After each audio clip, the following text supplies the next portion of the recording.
Hello and welcome to Outlook TV. I'm Rebecca Wyman. And I'm Robert Mackay, and you're watching the Queer Magazine news show that brings you the stories that matter the most from coast to coast. We're here at Jim Diva Plaza playing with the lights. Let her rip. That's a bouncy one. First up on this episode, we're going to take you to the annual diorama party with the unstoppable Connie Smudge.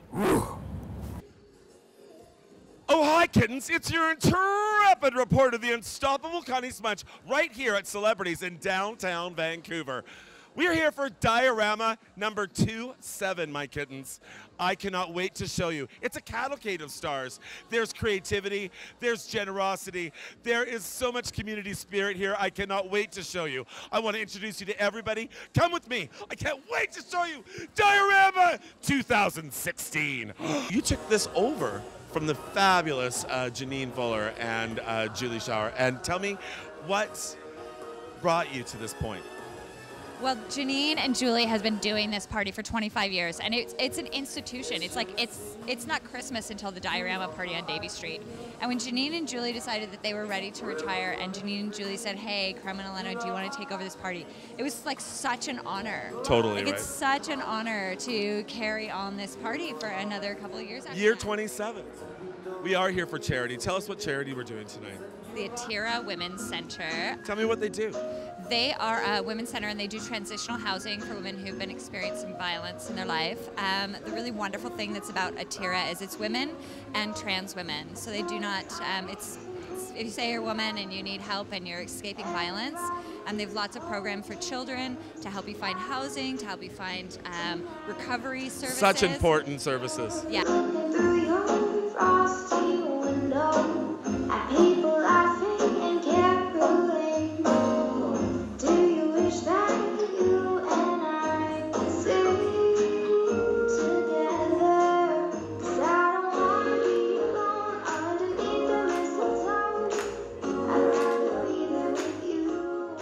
The buzz is crazy. Tell me about the band. Well, I just met Brian probably about 6 to 9 months ago. He put up an ad looking for a singer. He said he can't sing anymore, but he has like over thousands of songs. So I was like, sure, why not? All original. All original.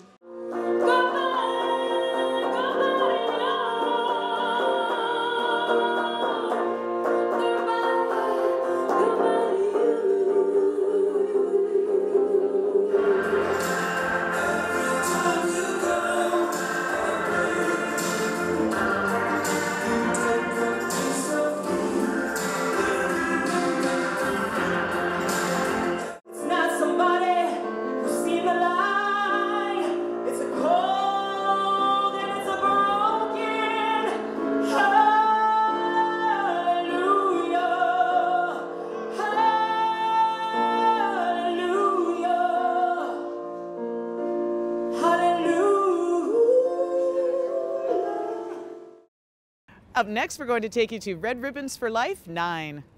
There's tons of divas there, and Leroy kicks it off.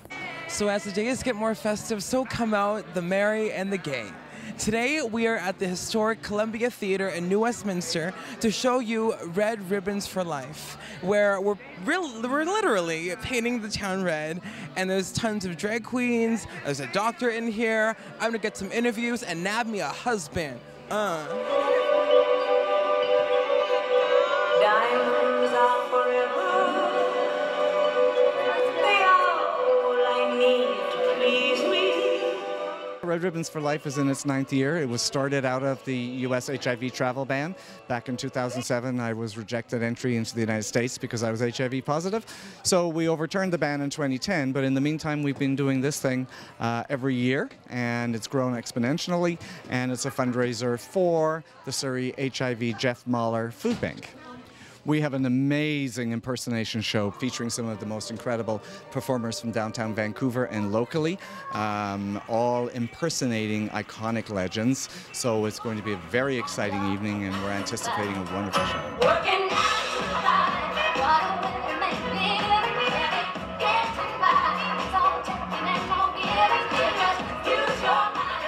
He is going to be painting live, whatever comes to his mind today. And we're going to be auctioning off this painting. And Mo actually is a lead cook in our shelter in Surrey. We're helping people take food home. A lot of people take food for granted, but our people, you know those days that you come back from work and you're totally hungry because you've had nothing to eat? Imagine having nothing to eat. And that's what we do. We provide families with food and we provide kids with food.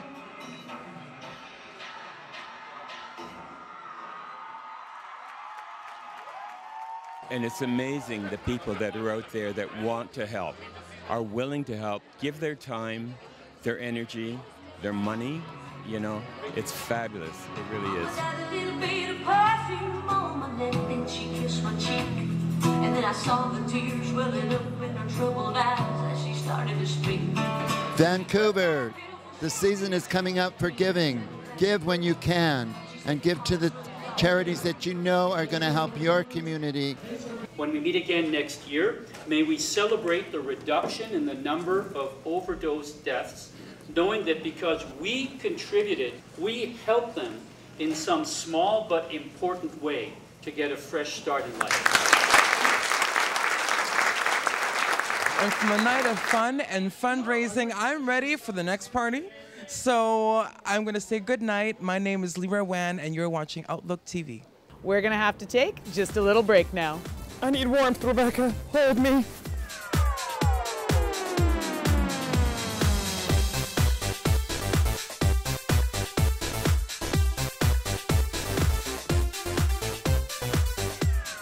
Up next, we're going to take you to Toronto. Wonder if it's as cold there as it is in Vancouver right now. And while we deal with the burr, Brandon brings us Boylesque. Ooh, nice alliteration. Thank you. Practice. Hello, I am Troy Parks, and you are backstage at my All Boylesque review, Troy Entertainment's All Boylesque review at Buddies and Bad Times Theatre.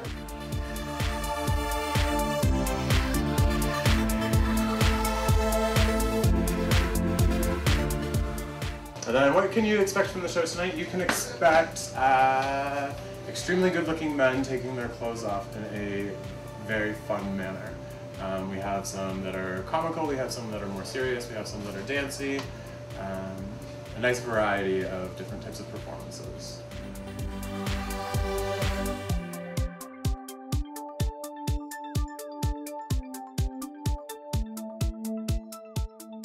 How long have you been a Boylesque performer? I've been a Boylesque performer for just under a year, so it's brand new to me, but very exciting to venture out into it. What makes you different from other Boylesque entertainers? The thing I bring to it is my circus background and cruise ship performance experience. I like to travel the world and bring everything that I learned from when I travel to my performance. So I incorporate everything, including lip syncing, doing things upside down, doing things backwards, any way you would think about doing it, I don't do it that way.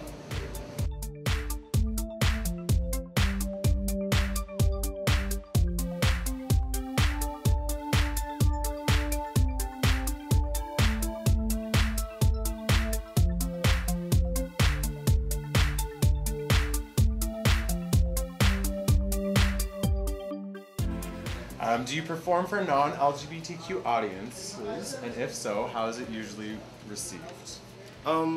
Yes, I do, and it's usually received very well. Audiences are, it's entertainment. I've had so many, like, I've actually gotten engaged after a show by heterosexual men. Be like, that was great, man, because, and it wasn't even because of the sexuality, because burlesque is very much about entertainment and performance. So, like, I've gotten, like... Which is what you also strive for when you're on stage. Yes, all the time. It's like, I'm the hardest person on myself. It's like, and I'm like, how was that? It felt kind of off. And everyone's like, no, it was great. I'm like, you sure? Let me see the video.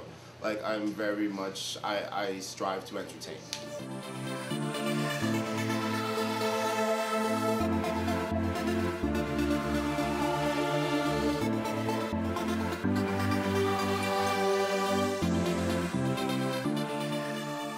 What kind of feedback do you generally get from your audience? Lots of laughter, some points, some stares, some sassy eyes. Generally people have fun. The one thing I can say is I always make sure that I'm having a good time and everybody else is going to have a good time.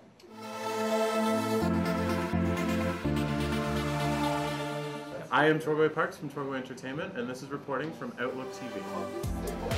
Up next, we are going to take you to the gay agenda with festive Fred Camperman. On the evening of November 8th, I'm sure that most Canadians, like 52% of the popular vote in the United States, went through 5 stages of grief in the matter of 3 hours after the polls closed. First, denial that Hillary was losing. And then anger that the media and the polls got it all wrong. I mean, how can somebody who insulted almost everyone can be winning? Next, bargaining. That the swing states would turn this around after Florida went to Trump. Followed by depression, that Hillary lost the Electoral College. And finally, acceptance, that this election was now over. It's a whole new reality that the world has to deal with. Many people are probably still in depression, and from the protests around the world, refuse to go to acceptance. Like many, everyone is asking, where does the LGBT community in the United States go from here? Well, Canada is one answer, and that's why the Canadian immigration website crashed because of being overloaded the night of the election. Or curl up in a little ball for the next 4 to 8 years. But the truth of the matter is that that strategy isn't going to help our cause. We have to fight fire with fire, or in this case, vanity with vanity. Donald Trump said during his nomination acceptance speech that he assured after the Orlando attack that as your president, I'll do everything in my power to protect the LGBTQ citizens. Trump also said in April that transgender individuals should use the bathroom that they feel appropriate. And he counts transgender celeb Caitlyn Jenner as a supporter. In a 60-minute interview on Sunday, Trump declared the issue of marriage equality to be settled. As for the people who voted for Trump, they can't all be xenophobes, homophobes, misogynists, and bigots. Their vote for Trump was not a vote against us, although it feels that it must have been. But they have a reason that they voted for him, and that reason did not get through our liberal bubble. And that's what happened. So it's time to regroup. We have to examine ourselves, and instead of name calling and writing people off, because that's not going to help us. We as a community from around the world must help American LGBTQ community. And we must appeal to Trump's vanity and say, look, if you're the protector of the LGBTQ, like you say, then prove it. Put your pride flag where your mouth is. Maybe then our rights will be protected. For the Gay Agenda, I'm Fred Camperman. So Robert, I would show you my festive underwear right now, but it's not that kind of a show. Well, you know who did slip into some sexy briefs? Angus at Top Drawers. It's the holiday season here in Vancouver, and one of our favorite things to do at this time of year is shop.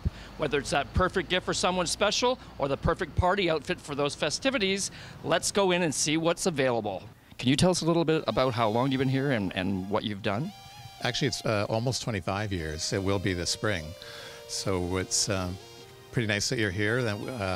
I wanted to express our gratitude to the local community for supporting us all this time, and the North American community that supports us online at our website there. How has men's underwear changed in those 25 years? Well, the styles have definitely changed. I remember way back when we first started, people did not want anything other than white or black. They didn't want color. And that changed. That took a while to change, but it did, and now that's sort of the reverse. Now they don't want black or white. They want color and pattern and a little bit of style, right? Over the years, boxers were extremely popular, and then it became short, tight trunks, and now it's kind of the briefer the better. Yeah, in a lot of cases, jock straps, for example, used to be a minor part of our distribution. Now it's a major part. Yeah, we sell a lot of those. Thongs, yeah, everything.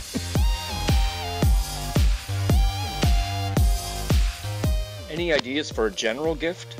Oh, well, we've got lots of fun things for stocking stuffers, like lots of underwear and socks. We've got long johns, some really fun Christmas, winter type of theme things like that. Lots of fun shirts and swimwear for holiday time. What would be an intimate gift for a boyfriend? Oh, yeah, we've got some really great brands that people love. Andrew Christian, for one. Pump are probably our number two brand. We've recently just got in Addicted from Spain, as well as ES Collection. And that's pretty exciting for us, because one of the only ones in Canada that have it at the moment.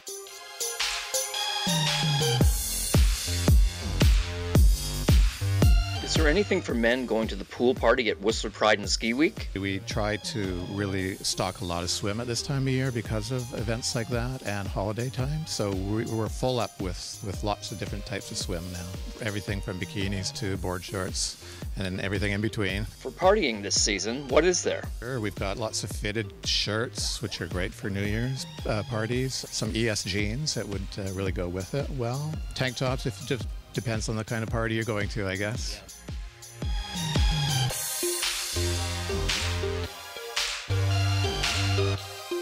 For Outlook TV, this is Angus Pratt at Top Drawers in Vancouver. Happy holidays. We're going to have to take a little break now. And I can tell you one thing, one pull isn't enough.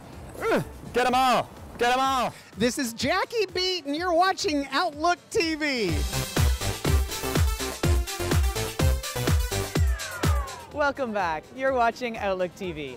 And we're going to warm the cockles of your heart with the Daily Extra. With Robin. Whew. Where are cockles anyway? Like above the heart, below the heart, inside the heart? It's around the heart. Oh, around the heart. Hi, I'm Robin Perel, and I'm the editorial director of DailyExtra.com, Canada's queer news source. Here are some of the stories we've been following in the last few weeks. The anti-gay zombie who snuck into Toronto Pride this summer was just exercising his free speech, his lawyers say. Bill Whatcott's lawyers want an Ontario court to dismiss the $104 million lawsuit that's currently pending against their client. The lawsuit was filed by lawyer Douglas Elliott in August 2016 after Whatcott and a group of his friends pulled on green bodysuits to disguise themselves as marijuana-loving gay zombies and infiltrated the Pride Parade to distribute more than 3,000 anti-gay leaflets disguised as condoms. Whatcott's lawyers say the lawsuit is meant to intimidate their client, financially ruin his supporters, and chill free speech.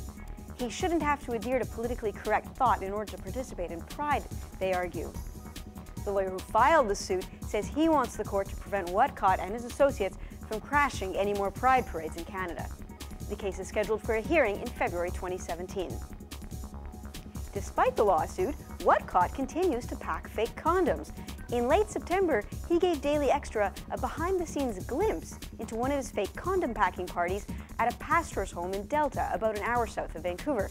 Reporter Nathaniel Christopher took us around the dinner table where Whatcott's three assistants were quietly focused, for the most part, on packaging their anti-gay leaflets. Read the whole story on dailyextra.com.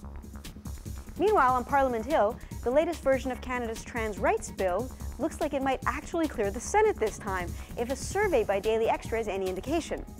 Extra emailed all 98 sitting senators and the 6 appointees waiting to be sworn in to ask if they support Bill C-16 in its current form. Only 1 senator plans to vote against the bill. 9 declined to comment, but 15 say they'll likely support it. As of December 2nd, the bill has reached the second reading stage in the Senate. The last time a trans rights bill came before senators in 2013, they gutted it before tabling it for 20 months until the 2015 election. But this bill, now backed by the Liberal government, is expected to fare better. And in entertainment news, a trans mage named May could change the world of Dragon Age. She's already in the comic, but will she make it into the next video game? Extra talked to queer gamer and cosplayer Justin Saint to find out more about May and the ground she's been breaking. Trans characters in video games are generally seen as one of 3 things. You're either the joke, you're the threat, or you're the fetish. If you're not objectified, you're demonized or laughed at. To see myself in a game character and have it be a lot more accurate to how I feel I am inside is, I think, super important.